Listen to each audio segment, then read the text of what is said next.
안녕하세요. 저는 서울에서 살고 있는 50대 후반의 여성입니다.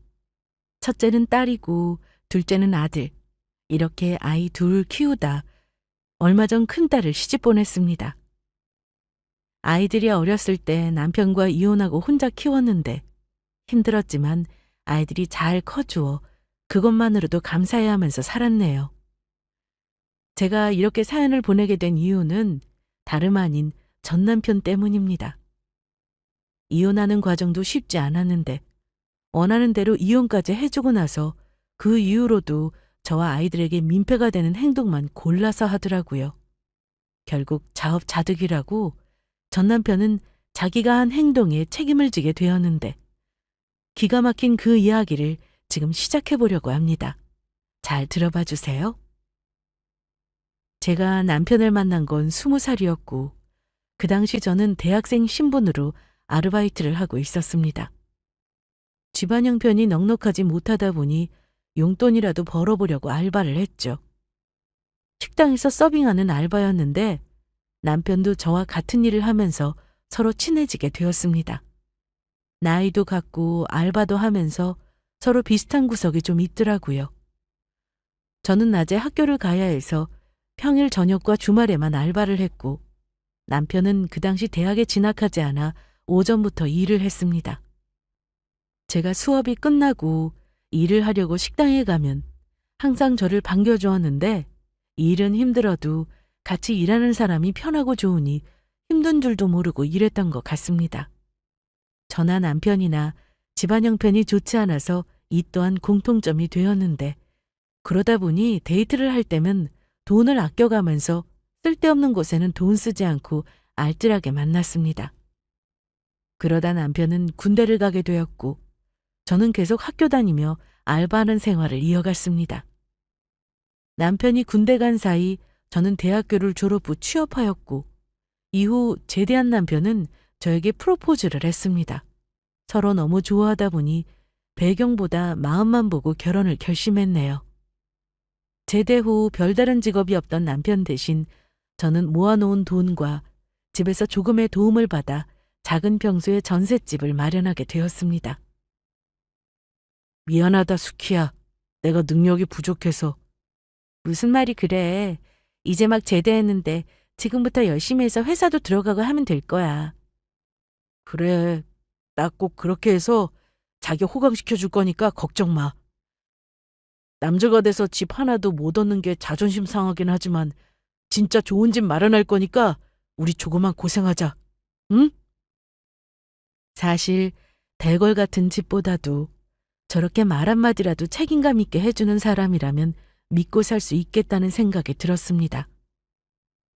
그렇게 없는 형편이었으나 저희의 신혼생활은 정말 행복했고 아이까지 생기면서 부모도 되었습니다.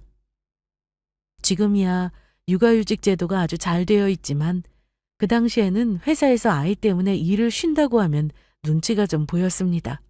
더군다나 얼마 뒤 둘째까지 임신을 하면서 휴가를 신청하기가 쉽지 않았습니다. 그래서 어쩔 수 없이 친정엄마의 도움을 받아야 했고 다행히 엄마가 저희 집에 오셔서 아이를 봐주시며 제가 출퇴근을 할 수 있게 해주셨습니다. 잘 다녀와. 애들 걱정하지 말고. 엄마 고마워요. 끝나고 바로 올게요. 글쎄 신경 안 써도 된다니까. 엄마는 평일에는 주무시고 가셨고 주말이 되면 집으로 돌아가셨어요. 매일 왔다 갔다 하면 힘드실 테니 제가 그렇게 하시라고 했죠. 그런데 남편은 장모님까지 집에 와 계시니 눈치가 보였는지 어떻게든 일을 구하려 했었는데 하는 대로 취업이 잘 안 되자 급한 대로 대리운전을 하게 되었습니다. 밤에만 일을 해야 하니 제가 출근하는 낮에는 잠을 자고 제가 퇴근 후 집에 와서 잠을 자려고 할 때 나가곤 했습니다.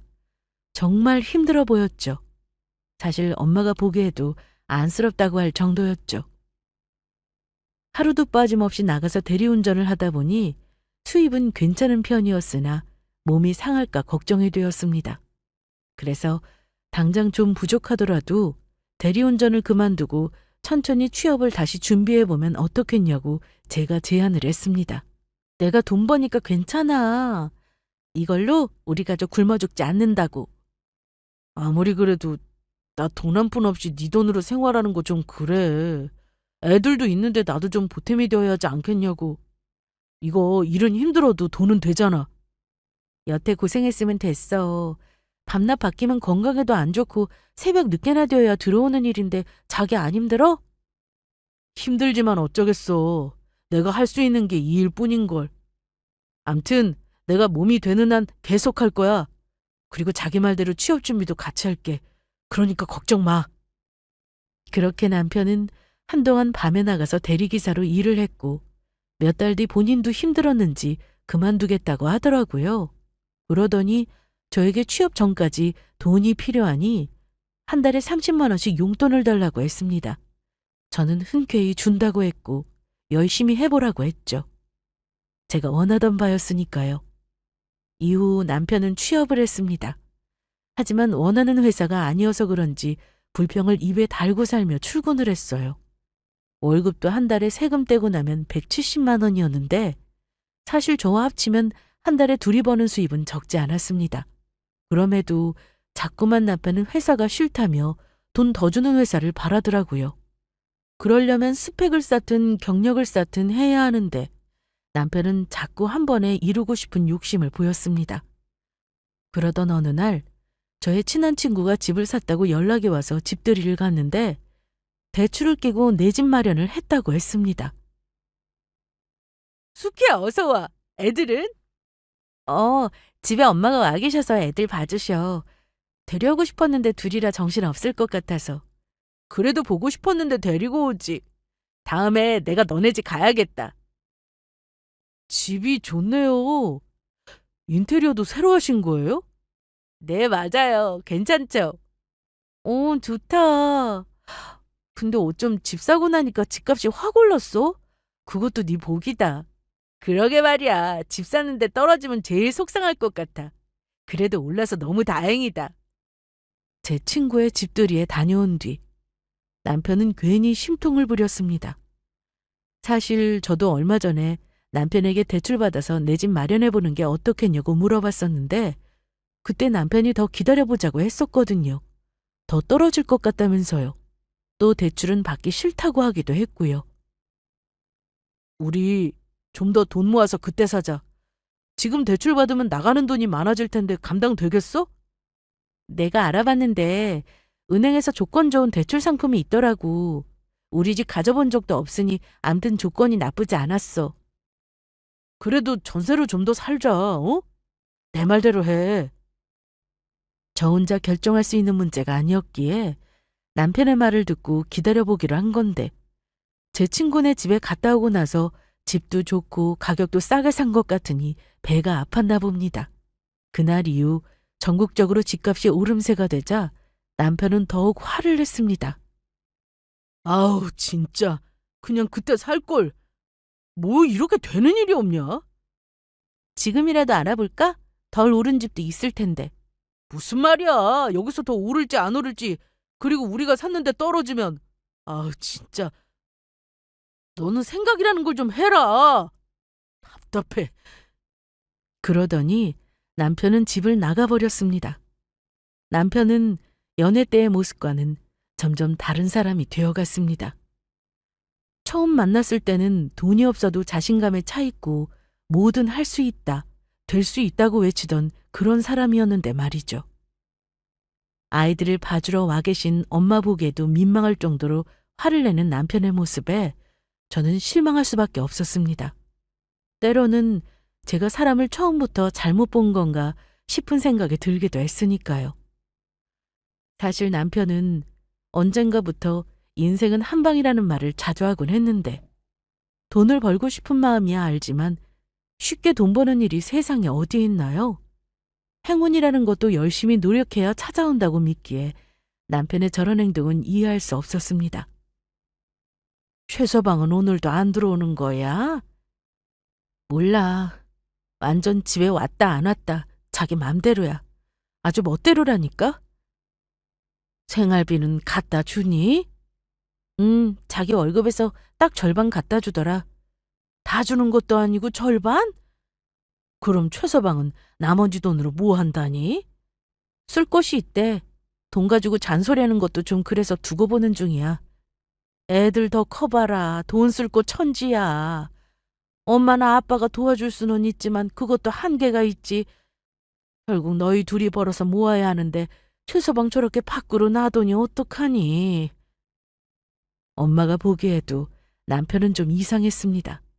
그러던 어느 날 남편은 기분 좋은 표정으로 집에 들어오더니 저에게 300만 원을 건네주었습니다. 저기 이게 무슨 돈이야? 월급날도 아니고 어디서 났어? 내가 두고 보라고 했지. 인생 한 방이라니까. 나도 돈 벌 때는 왕창 벌어. 장모님하고 맛있는 거나 사 먹어. 애들 맛있는 것도 해주고. 그래, 고마운데 어떻게 번 돈이냐고. 알고나 쓰자. 야, 너는 뭘 그렇게 묻냐? 훔친 돈 아니니까 줄 때 그냥 받아. 너는 그게 문제야. 내가 이렇게 돈 갖다 주면 좋아하고 그래야 내가 돈 주는 맛이 있지. 반응이 그게 뭐냐 그게? 어디서 번 돈인지도 모르는데 쓰기가 좀 그랬습니다. 제가 아는 남편의 성격상 절대로 나쁜 짓에서 벌어온 돈은 아니라고 생각했으나 오랜만에 집에 와서는 덜컥 300이라는 돈을 건네는데 기분이 썩 좋지는 않았습니다. 그런데 한 달 뒤 저는 그 돈의 정체를 알게 되었습니다. 바로 주식이었죠. 남편은 주식을 시작한 겁니다. 남편이 방에서 친구와 통화하는지 목소리가 들리길래 조용히 하고 들어봤는데 주식 얘기가 오갔습니다. 이번에는 돈을 잃었다며 어떻게든 본전치기를 해야 한다는 둥 주식 종목에 대한 이야기도 했습니다. 제가 주식에 대해 잘 모르다 보니 처음 들어보는 용어도 나왔는데 대충 남편이 주식을 하고 있다는 건 알겠더라고요. 주말이면 제가 회사 출근을 하지 않으니 엄마가 친정으로 가셨는데 그때가 기회다 싶어 남편을 앉혀두고 물어봤습니다. 자기, 혹시 요즘 주식하는 거야? 어? 너 그거 어떻게 알았어? 너도 혹시 주식해? 무슨 말이야? 내가 무슨 주식을 해? 혹시 저번에 나한테 준 300만 원도 주식으로 번 돈이야, 그럼? 맞아. 더 기다려봐라. 내가 더 큰 돈 벌 거니까. 저는 한숨만 나왔습니다. 주식이라는 게 나쁜 게 아닌 건 잘 알고 있습니다. 돈을 벌게 해주기도 하지만 그만큼 잃을 가능성도 크기 때문에 여윳돈으로 하라는 말이 있잖아요.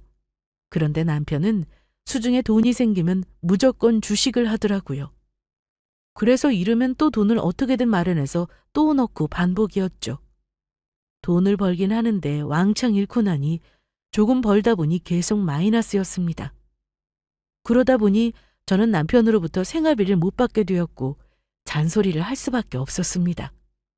아, 그만 좀 해! 내가 놀아? 나도 돈 벌고 싶어서 그러는 건데 그걸 이해 못 해주고. 그럼 그냥 회사 다니면서 남들처럼 평범하게 돈 벌자, 어? 답답한 소리 한다. 그러니까 네가 여태 전세로 살고 있는 거야. 주식해서 돈 벌어봐. 그런 말이 나오나? 아유, 내가 이러니 집구석에 들어오기 싫은 거라고! 애들도 있는데. 남편은 툭하면 큰 소리를 쳤고 제가 주식을 그만하라고 할 때면 집을 나가버렸습니다. 이러니 이런 사람과 어떻게 같이 살 수 있겠어요? 애들을 위해서라도 변화가 필요했습니다. 이렇게 사는 건 아니다 싶었죠. 그래서 남편과 조용히 진지한 얘기를 좀 나눠보고자 집에 들어오기만을 기다렸는데 남편은 2달이 넘도록 아무 소식이 없었고 결국 저는 엄마의 도움을 계속 받으며 아이 둘을 키우고 그렇게 생활했습니다. 혼자 벌어 아이 둘 키우려니 부족하기도 했지만 매일 소리 지르는 남편이 없으니 그나마 마음은 편하더라고요. 그러던 어느 날 남편이 갑자기 집에 들어왔습니다. 그리고는 저한테 종이 한 장을 건네는데 자세히 보니 이혼 신청서였습니다. 그걸 보는데 황당하더라고요. 야, 우리 그만 헤어지자. 나 여기서 도저히 못 살겠다. 너랑 못 살겠다고. 아니 자네 갑자기 그게 무슨 말인가. 애들까지 있으면서 이혼이라니. 왜 그래? 응? 대화로 해, 대화로. 죄송하지만 장모님 말고 숙희한테 얘기한 거예요. 암튼 내가 작성한 부분은 다 작성했으니까 너도 마저 쓰고 깔끔하게 헤어지자. 남편은 대뜸 이혼하자고 집에 왔는데 사실 저도 내심 바라던 바였습니다. 남편 노릇도 안 하고 거기다 애들 아빠 노릇도 안 하는 사람 뭐가 좋겠습니까? 툭하면 집에 안 들어오고 하니 차라리 이혼이 낫겠다 싶은 생각을 하며 살았는데 어쩜 먼저 저런 얘기를 해주더라고요. 저와 남편이 얘기할 수 있게 엄마는 자리를 비켜주셨고 앞으로 아이들은 누가 키울지 양육비는 어떻게 할지에 대해서 얘기를 나눴습니다. 애들은 네가 키워. 그런데 난 양육비 줄 자신 없다. 그럼 친권도 포기해. 친권?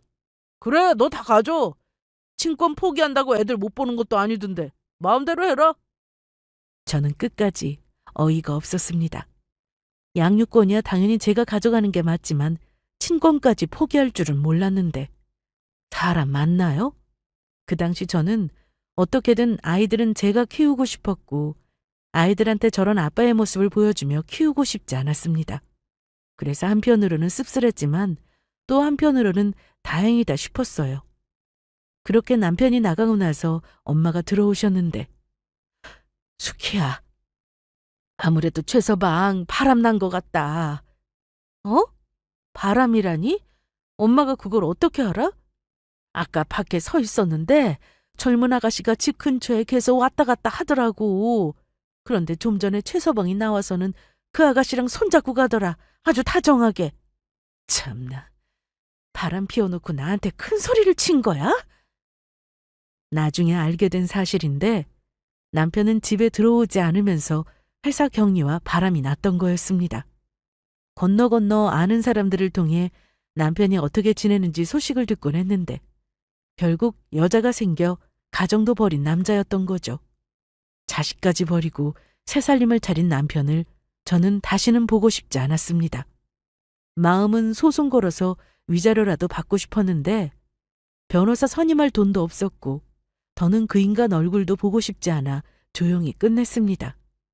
그래서 저는 남편과 이혼 후 더욱 열심히 일했고 혼자 힘으로 아껴 써도 돈이 부족하자 부업까지 해가면서 잠도 줄이고 그렇게 살았습니다. 아이들은 생각보다 잘 컸고 남들 다 겪는 사춘기도 저희 아이들은 심하게 오지 않았습니다.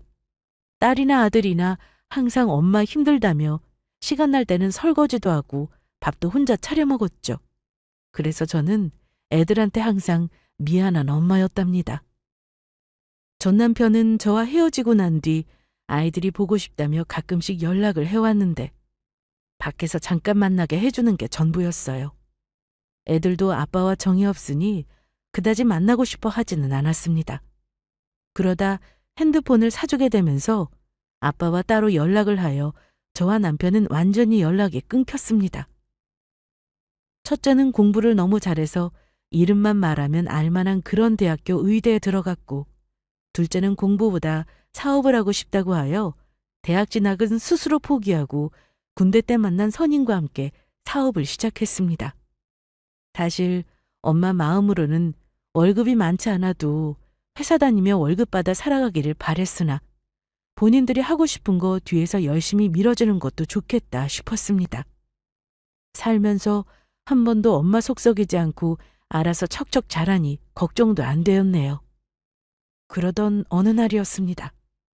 엄마, 오늘 낮에 아빠한테 전화 왔었어. 어? 갑자기? 전화 와서 뭐라고 했어? 그냥 보고 싶다고 그러더라? 사실 내가 결혼할 남자 있다고 전에 말했었거든. 그랬어? 아빠가 보고 싶다고 하면 한번 만나고 와. 성욱이도 시간 되면 데려가든지.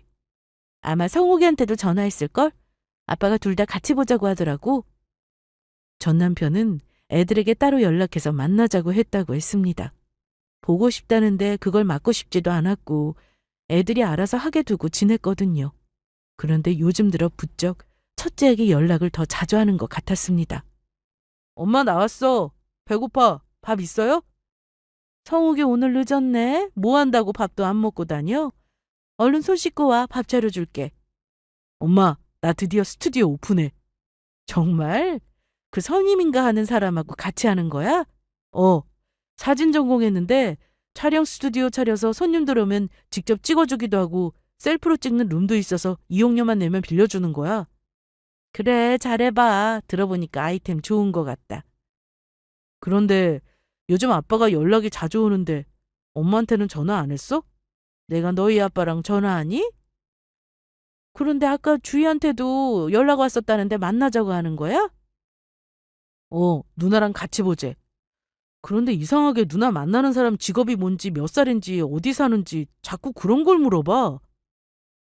전 남편은 애들한테 연락해서 보고 싶다고 했다는데 그러면서 딸 결혼할 사람의 인적 사항에 대해서 꼬치꼬치 물었다고 했습니다. 뭔가 느낌이 이상했죠. 사실 제 딸 주희는 명문대 치과대학을 나와서 치과의사로 일하고 있는데 같은 과 동기를 만나 연애하며 결혼을 앞두고 있었습니다. 예비사위는 직업뿐만 아니라 집안 배경도 상당히 좋았기에 혹시나 전 남편이 이제 와서 아빠 노릇이라도 하려고 저러나 싶은 생각이 들었습니다. 엄마, 오늘 민수 씨랑 같이 저녁 먹어요. 시간 돼? 오붓하게 둘이 먹지 나이 든 사람 뭐하러 같이 만나? 됐어, 엄마 신경 쓰지 말고 둘이 만나. 치, 민수 씨가 엄마 꼭 모시고 오라고 했단 말이야. 그럼 나도 안 갈래? 알았어, 그럼. 같이 가. 성욱이도 부를까, 그럼? 그 자식 바쁠 텐데 한번 전화나 해보지 뭐. 하나뿐인 동생인데 잘 좀 챙겨줘. 내가 연락하면 뽀리퉁한데 민수 씨가 만나자고 하면 엄청 좋아한단 말이야?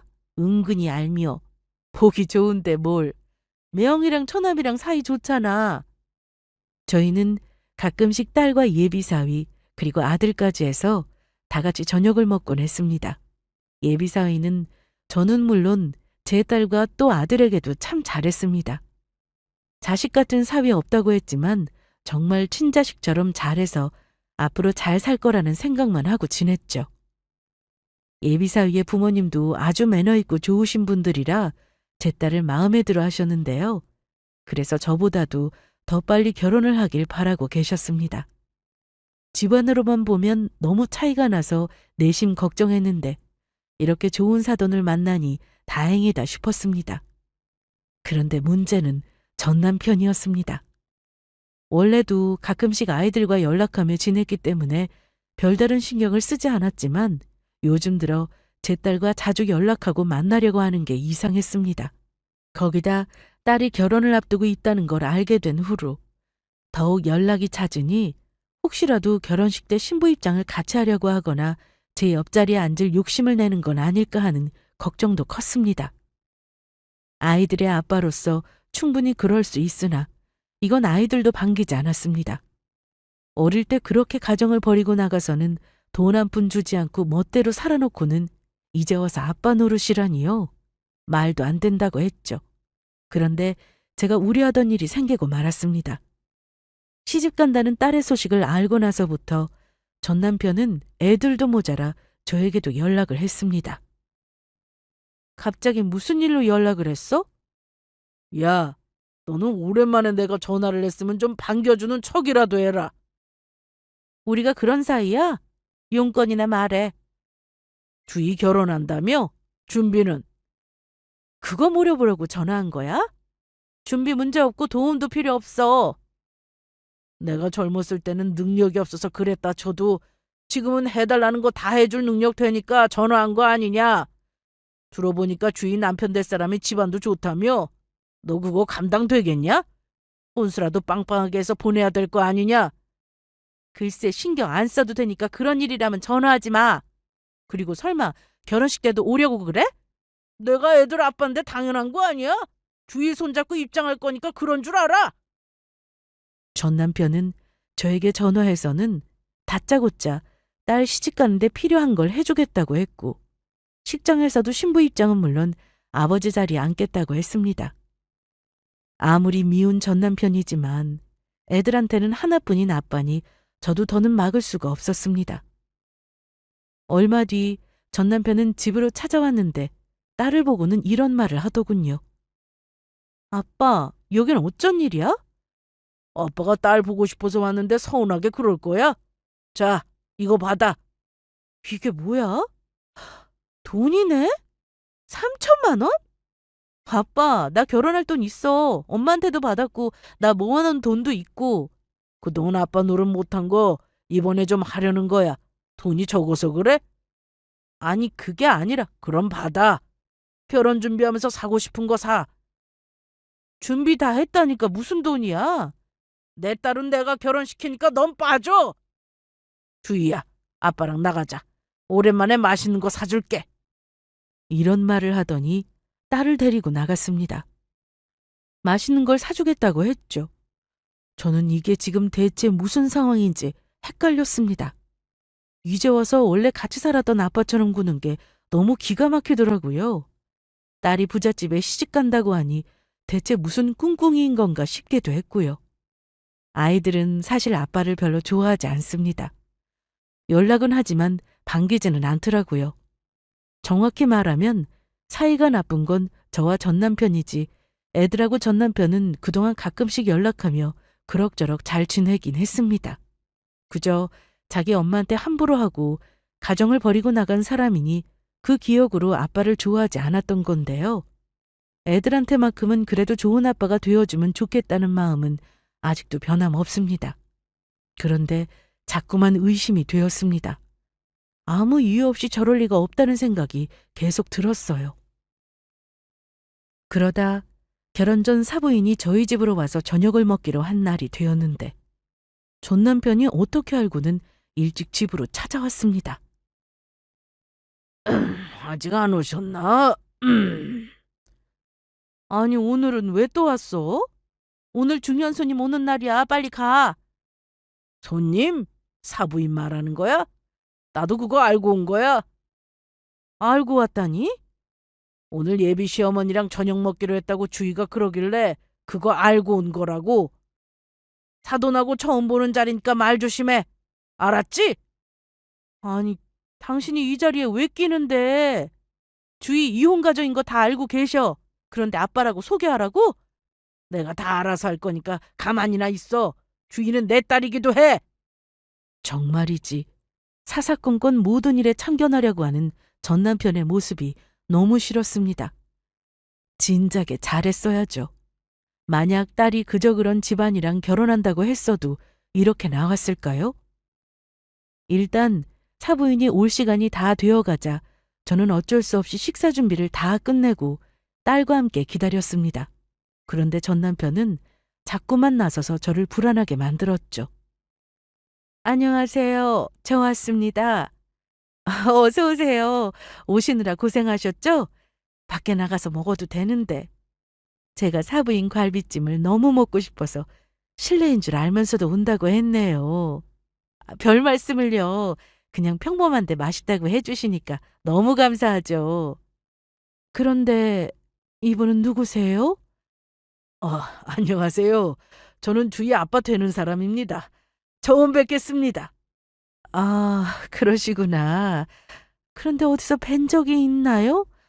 낯이 익은데? 저는 처음 뵙는데 제가 흔한 얼굴이라 그런가? 암튼 얼른 저녁 드시죠. 저희는 그렇게 저녁을 먹었고 사부인은 자꾸만 전 남편을 어디서 본 것 같다는 말을 했습니다. 하지만 두 사람은 서로 알 리가 없었기에 그냥 넘어갔죠. 그리고 얼마 뒤 딸이 퇴근하고 와서는 저에게 이런 말을 했습니다.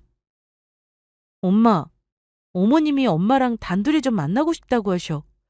직접 물어보면 불편하실 수도 있다고 나보고 물어보라고 하시네? 어떻게 할까? 사부인이 나랑 단둘이? 무슨 일이지? 걱정되게. 아유, 엄마, 또 괜한 걱정부터 하고 그래. 우리 어머님이 엄마 얼마나 좋아하는지 알잖아. 오늘은 좀 늦었고 내일 한번 전화드려 볼래? 그래, 그럴게. 얼른 씻고 쉬어. 그렇게 저는 다음날 사부인에게 직접 전화를 했고 중요한 얘기가 있으니 카페에서 보자고 하더라고요. 혹시나 딸 결혼 문제 때문일까 걱정되는 마음으로 약속 장소에 나갔는데 전혀 예상하지 못한 이야기를 듣게 되었습니다. 여기까지 나오시라고 해서 죄송해요. 아니에요. 일하시는데 제가 당연히 이쪽으로 와야죠. 그런데 안 바쁘세요? 금방 들어가 보셔야죠?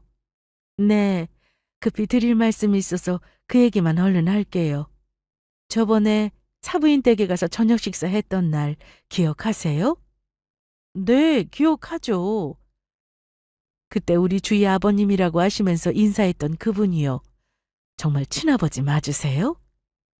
네, 맞아요. 애들 어릴 때 이혼했고 이번에 주희가 결혼한다는 소식 듣고는 뭐라도 도움되고 싶어서 그날 왔던 거예요. 그런데 혹시 무슨 문제라도 사부인이 알고 계시는지 모르겠는데 그 사람 최현민 씨 맞죠? 네, 맞아요. 어떻게 이름을 그날 따로 이름 얘기는 안 했던 것 같은데? 사부인은 그 사람이 사기 범죄에 연루되어 있다고 했습니다. 저는 그 말을 듣고는 너무 놀라 아무 말도 못했죠. 대체 그동안 나가서 무슨 짓을 하고 다녔길래 이런 일에 연루가 되었나 싶었습니다. 예전부터 주식 관련 사기 사건을 조사 중인데 그 담당이 제 후배예요. 정말 누가 봐도 잡아들여야 하는 사람이었는데 용케도 증거 불충분으로 풀려났거든요.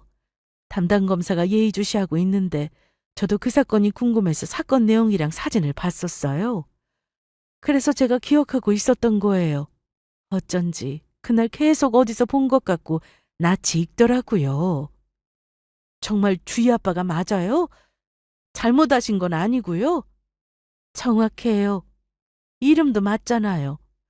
거기다 얼마 전에 제 아들을 따로 만나서 주식을 권유했다고 하더라고요. 제 아들은 주식은 관심이 없어서 안 하는데 들어보니까 아무래도 사기 같다고 하면서 이상하다고 저한테 말해주더라고요. 아무래도 전에 하던 그 일을 또 하고 계신 게 아닌가 싶어서요. 정말요? 정확히 어떤 범죄예요? 말씀해 주세요. 사부인은 법조계에 있는 사람인데 현직 검사십니다. 이제 나이가 있어서 정년퇴임을 앞두고 있었죠. 하지만 그만두기 전까지 정말 열심히 일을 하시더라고요. 특히나 직속 후배 검사가 조사 중인 사건에 대한 관심이 대단했는데 하필 그와 연관된 사람이 전 남편이었습니다. 전 남편은 순수하게 딸에게 아빠 노릇하려고 자주 연락한 게 아니라 예비 사위에게까지 사기를 쳐서 한탕 하려고 접근했던 겁니다. 이 주식 리딩방이라는 게 범죄 수법으로 자주 쓰인다고 했는데 주식을 하는 사람들에게 무작위로 문자를 보내서 해당 링크를 열면 주식 사이트가 열린다고 했습니다. 이게 보이는 창만 실제 주식 사이트와 같을 뿐 조작이라고 하더라고요. 그러면서 회원가입을 유도하는데 이때 단톡방으로 연결되어 여러 사람들과 대화를 하게끔 한답니다.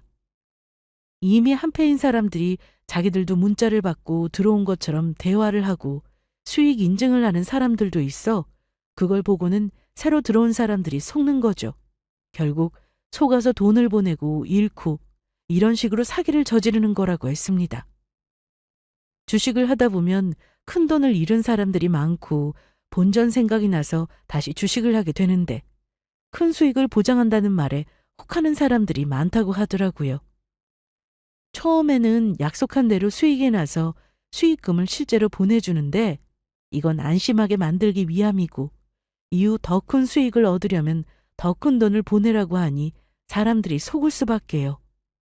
여기서 과거 단톡방을 운영하고 무작위로 문자를 보냈던 사람이 전 남편이라고 했습니다. 그런데 증거가 인정되지 않아 무혐의가 되었던 겁니다. 저와 이혼하기도 전에도 주식을 했었던 걸 기억하는데 이혼 후 집을 나가서도 계속해서 주식을 하며 살았던 모양입니다. 사기도 치면서 말이죠. 죄송합니다, 사부인. 제가 얼굴을 들 수가 없네요. 무슨 말씀이세요? 아무리 이혼하셨어도 애들 아버지니까 알고는 계셔야 할 듯해서 따로 뵙자고 한 겁니다. 우리 사위한테도 주식을 권유했다니 정말 민망해 죽겠습니다. 저는 괜찮습니다. 그리고 아무래도 이번에 주희 아버님이 조사를 받게 되실 것 같아요. 조사 중이라 더는 자세하게 말씀드릴 수 없지만 그 정도만 알고 계세요. 만약 증거가 확실하면 그 사람은 어떻게 되나요? 그럼 이번에는 실형이 나올 듯 싶어요. 뭐 그것도 조사 중이라 확실한 건 아닙니다. 저는 그 긴 얘기를 전해 듣고는 딸 결혼하는데 끝까지 회방이나 놓으려는 전 남편이 원망스러웠습니다. 입장을 바꿔서 제가 예비사위의 엄마라면 사돈을 맺고 싶은 생각이 들지 않을 것 같았습니다. 머릿속이 복잡한 채로 집에 돌아온 저는 일찍 자려고 누웠는데 전 남편에게 전화가 왔습니다. 받고 싶지 않았지만 이번에는 또 무슨 말을 하려고 저러는지 받았습니다.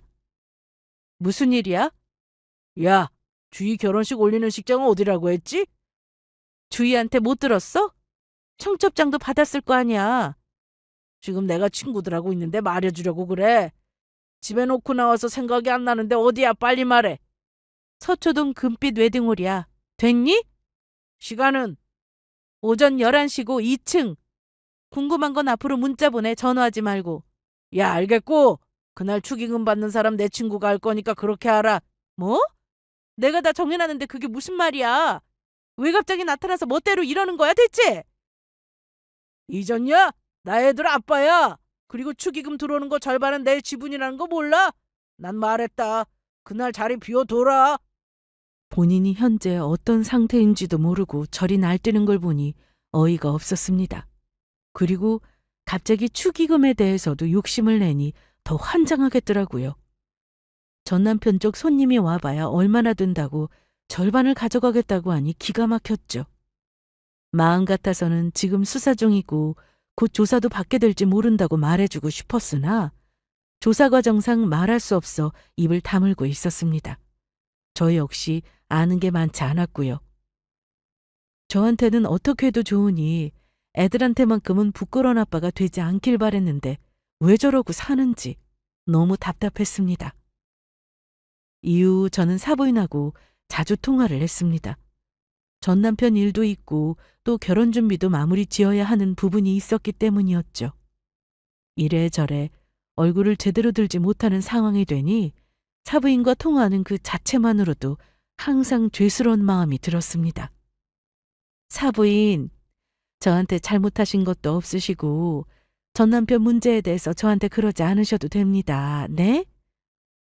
아무래도 제가 죄인 같습니다. 그렇게 생각하지 말라는데도요. 저나 남편이나 주위 너무 예뻐하는 거 아시죠? 제가 결혼 더 서둘렀던 것도 아시고요. 그러니까 무거운 마음 내려놓으시고 우리 결혼식 잘 치러봅시다. 아시겠죠? 감사합니다.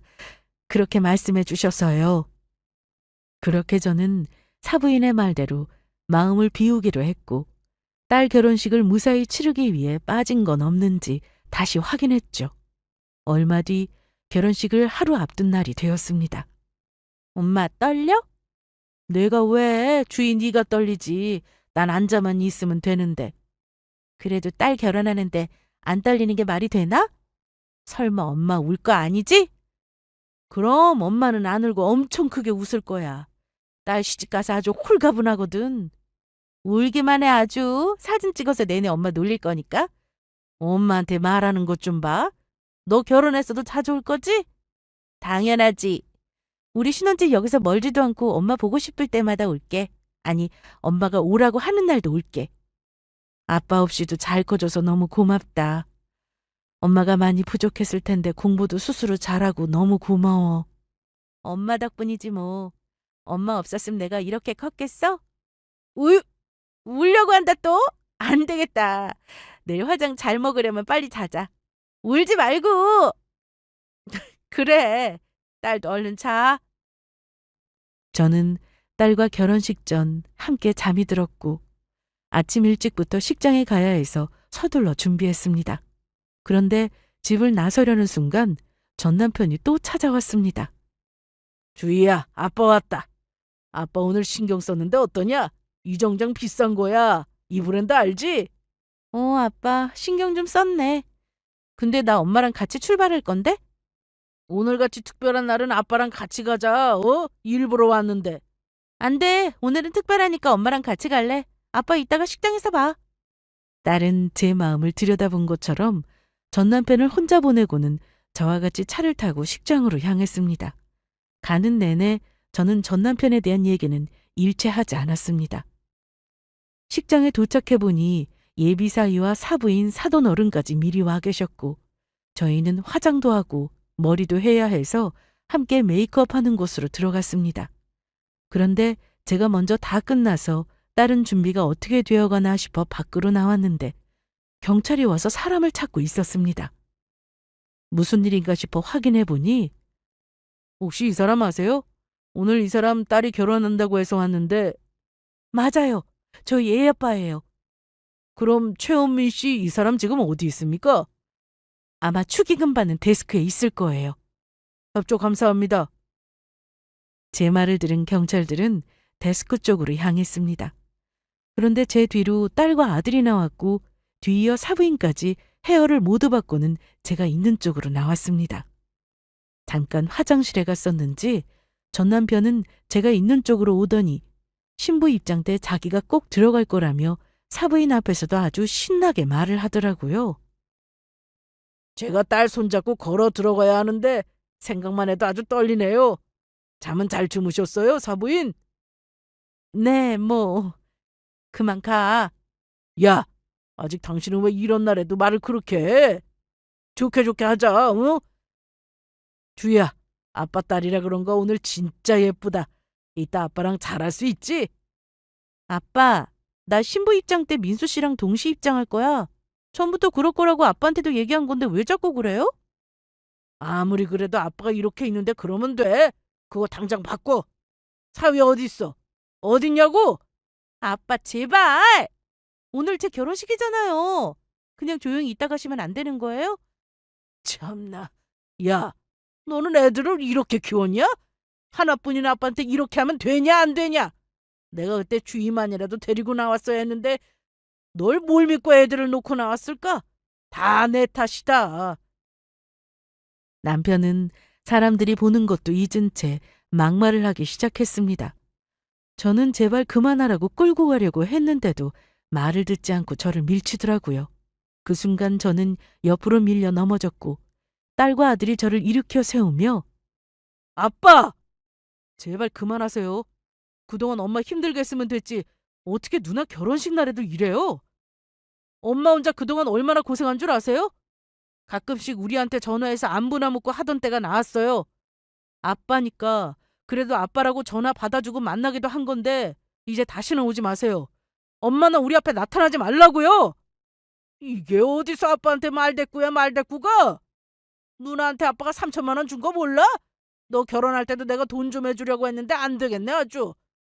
아니다 김숙희. 너 자식 교육을 아주 제대로 시켰다 아주. 저는 얼굴이 화끈거려 혼났습니다. 그런데 그때 경찰이 제 쪽으로 다시 와서는 전 남편을 보더니 이름을 확인하고 같이 가야겠다고 했습니다. 무슨 일로요?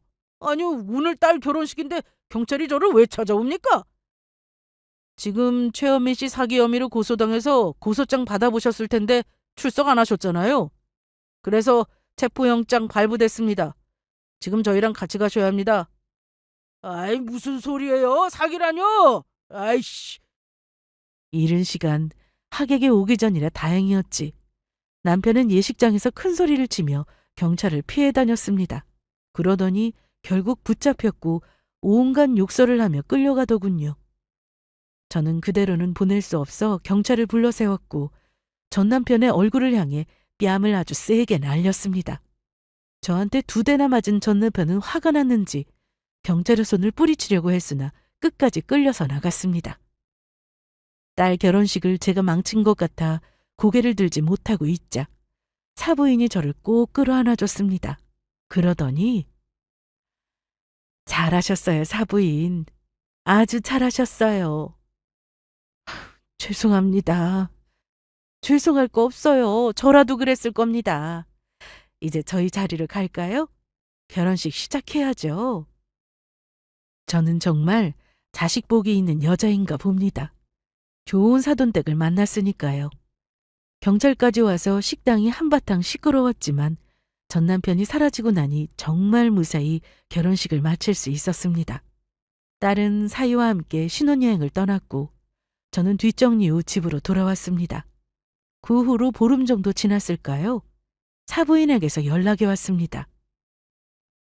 별일 없으시죠? 네, 사부인. 덕분에 잘 지내고 있습니다. 다른 건 아니고 주희 아버님 사기 사건 가담 사실에 확실한 증거가 나왔어요. 사부인은 저에게 전 남편이 실형을 받았다고 했고 이제는 며느리인 제 딸이 이번 일로 속상해할까 걱정까지 해주셨습니다. 다행히도 제 딸은 아빠의 행동에 크게 실망한 터라 조사 결과에 별로 신경 쓰지 않았습니다. 원래 정도 없어서인지 더는 제 앞에 나타나지 않았으면 좋겠다는 속내도 털어놓았죠. 사실 저에게 뺨도 맞고 식장에서 그야말로 개망신을 당했기 때문에 이번에 저를 다시 찾아오면 무슨 짓을 할지 몰라 두려웠는데 감옥에 간다고 하니 마음이 좀 놓였습니다. 이제는 딸이며 아들한테도 완전히 버림받게 되어 한편으로는 불쌍하기도 했으나 그야말로 자업자득이라고 생각했죠. 하나 더 전해드린 얘기로는 조사받는 과정에서 부인이라는 사람이 자꾸만 찾아와서는 이혼 도장 찍고 감옥 가라고 난리를 쳤다고 하더군요. 거의 매일 찾아와서 시끄럽게 했다는데 알고 보니 저와 이혼할 당시 전 남편과 바람났던 격리 아가씨였습니다. 같이 사는 내내 속 많이 썩었을 텐데 그 또한 그 여자가 잘못 선택한 것에 대한 대가를 받은 거겠죠. 저는 전 남편도 더 이상 찾아오지 않겠다. 딸도 잘 시집 보냈겠다. 하나 남은 아들과 가끔 데이트도 하며 평범한 일상을 보내고 있습니다. 아들은 사업을 시작한 후로 대박이 나서 체인점도 내게 되었고 돈도 잘 벌며 지내고 있습니다. 처음엔 애들을 위해서라도 이혼만큼은 안 된다고 생각하며 망설였었는데 그런 사람을 아빠로 두는 것 자체가 오히려 애들한테 안 좋았을 것 같습니다. 인생은 때로 과감한 선택이 필요한 것 같아요. 돌이켜보니 그렇습니다. 이혼은 절대로 쉽게 선택해서는 안 되지만 더 나은 인생을 위해 꼭 필요한 선택이기도 한 듯합니다. 저의 이야기를 잘 들어주셔서 감사드리고 앞으로도 후회 없는 인생을 살기 위해 노력하겠습니다.